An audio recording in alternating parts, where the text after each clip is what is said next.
All right, so now we're in our last video, and depending on if you have gone ahead and did the YSI 400 version and desoldered it, you're going to have something that looks like this.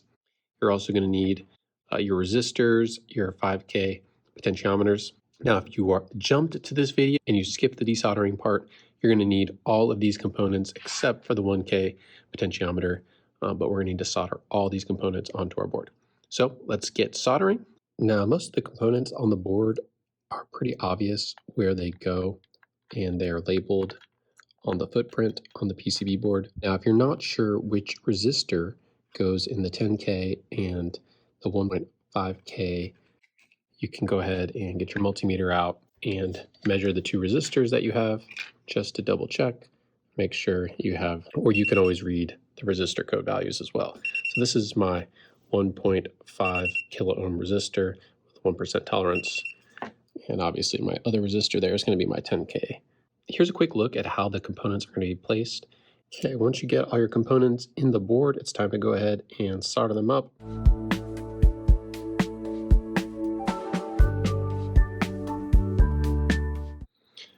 Okay, so just like we did previously in the YSI 400 temperature simulator video, we have to make sure we create the correct set points. And this time we have to do two set points. We're going to need to switch both of our toggle switches over to YSI 400 and then make sure when our 5K potentiometer right here is turned all the way counterclockwise that we measure about 1200 ohms between TP1 and ground. So if you look on the back of your PCB board, you can find the set points for both the 400 and 700. Right, for YSI 700, it's 3,196 ohms. So we're going to come in here, get our meter measuring TP1 and ground again, make sure our potentiometer is set all the way counterclockwise, and then we're going to dial in that 5K potentiometer on our PCB board. Remember, as we turn it clockwise, it's going to go down, and as we turn it counterclockwise, it's going to go up, and that's good enough. Next, we're going to measure the total range of our potentiometer. So we want to come in here and measure TP3 and TP4, and we're going to get about 5,500 ohms for the full range of our potentiometer. Once again, remember you have to have your potentiometer turned all the way counterclockwise. If it's turned at all clockwise, you will get an incorrect measurement. All right, the next step is you can go to the HTM Workshop GitHub page to get the latest version of the temp simulator, and you're going to go ahead, load that up. Your first step is to say, yes, I have soldered on resistors 2 and 3.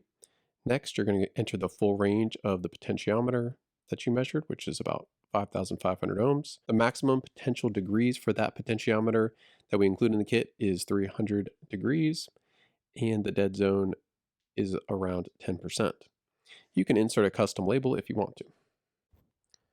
Once you're through with that, you can go ahead and hit the Generate Protractor Image. Also, you have these step-by-step instructions over here if you need a reminder of what we went over in this video. You'll then be able to print out this label. So we're going to go ahead and print this out on a 4x6 label printer. So we're going to go to Print, and then our next step is to select the 4x6 size paper, and then we're going to go ahead and print that out. Once you print that out, it should look something like this. And the next thing you want to do is carefully cut that out and leaving room for your components. And then you want to carefully make sure you can align this on your PCB board. You want to be very careful and make sure you align everything correctly, particularly paying attention to those 3 dark lines near the center of the 5K potentiometer. So let's go ahead and test out our temperature simulator that we just created. First, we're going to run it in YSI 700 mode, and that's going to be the inner ring. So let's go ahead and set this to around 27.6 degrees C. So you can see that's pretty close. So now let's go ahead and change this next one to around 23 degrees C. You notice it does take a little while for this particular patient monitor update. Pretty close, not bad. And let's go ahead and try one at the YSI 400 standard. So we're going to switch that over.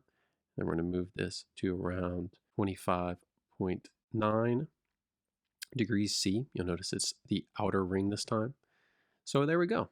So we have our working temperature simulator. You can always use the traditional manual method if you want to. We hope you really enjoyed this video series. We hope you learned how to use temperature simulators and you understand how they work. I hope you consider subscribing to our channel and learning more about the HTM Workshop.